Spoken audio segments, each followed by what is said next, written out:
Governor, where do you stand on the GAB bill and the campaign finance rewrite bills that are up for hearing today? Certainly when it comes to the Government Accountability Board, I appreciate the focus they put on what I said would be my hope for reform, and that is a bipartisan effort, so you have an equal number of Republicans and Democrats, and then particularly having clerks involved. I think it's important to have people who actually run the local elections. That hasn't been done historically in the past through the GAB or even in the past in previous versions of the State Elections Board. I think having clerks, the people who at the local level actually have to run those elections, having a fair representation from both parties, I think going forward will give us the ability to have not just a good format, good reform, but one that will be practical in the ability to get things done and make sure elections run smoothly here in the state. In terms of the other, I'll look at, my guess is the campaign finance bill may go through a few changes, but I think codifying some of the recent rulings at the federal and state level in terms of election law is important. I think probably one of the best things they can do is put more attention on the political parties as opposed to special interest. People can see a difference between a Republican or Democrat or other political party participant. Those are out in the open. People know the differences. I think strengthening the party is a good thing. That will shift more power to the parties and less of special interest. Governor, there's a dispute about whether the bill as currently written allows lawmakers and you, when you're done, to use a little for campaign funds for personal expenses. Would you sign a bill if that's the correct interpretation? I would hope they would change that. I mean, certainly I don't have any interest in doing that on my own level. For me, I think those funds should be used for the purposes they were intended. The committee vote on civil service got scrapped today over disagreement on ban the box. What would you tell senators who are disagreeing on that? I'd say in the end, I think that, to me, it can be in, it can be out. I told the senators early on that wasn't as important as getting true reform done. And my hope would be, there's plenty of time. I think the hope would be the Assembly would pass it up yet this fall, the Senate probably early next year, with the deference to Senator Roth and his military service.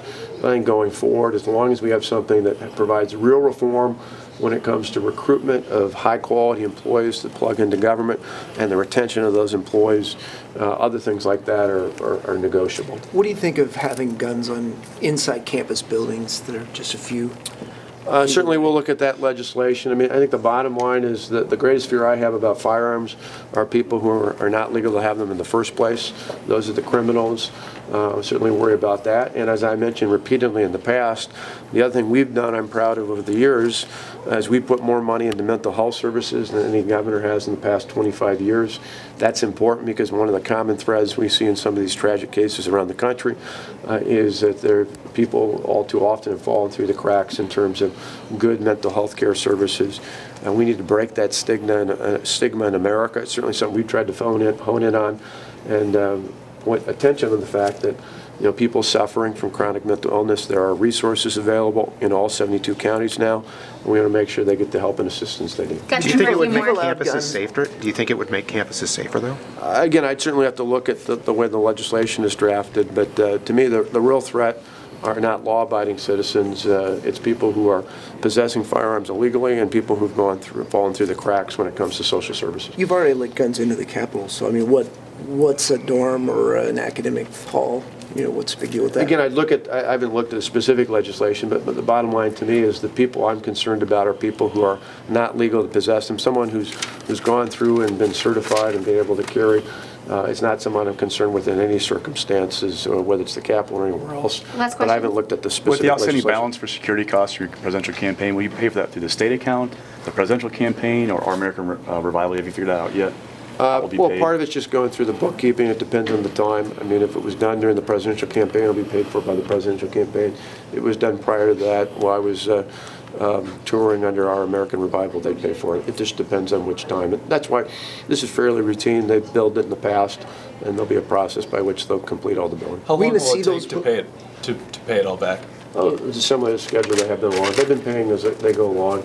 So it's one of those routine that the hours are added up, and then they bill it after a period of time.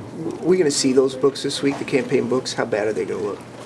Oh, well, the reports will be out. I mean, the bottom line is, as we have in the past, we raised a lot of resources, not as much as some of the other candidates. And like I said, that's what I've said about the campaign. I pretty much summed up on the 21st. Thanks, guys. That's all we have time for. Thank you, Governor. Thank you. Thanks.